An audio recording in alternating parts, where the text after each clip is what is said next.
Who are the angels? The children always ask.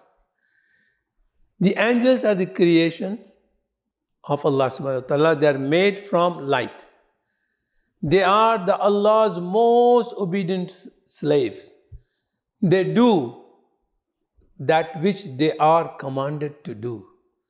They are incapable of doing any disobedience to Allah subhanahu wa ta'ala.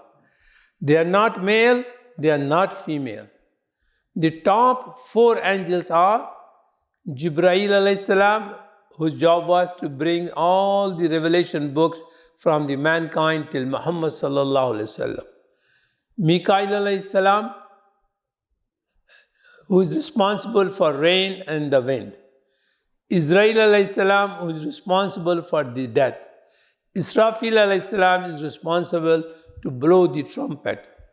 Angels in the grave who will ask questions are Munkar and Nakir.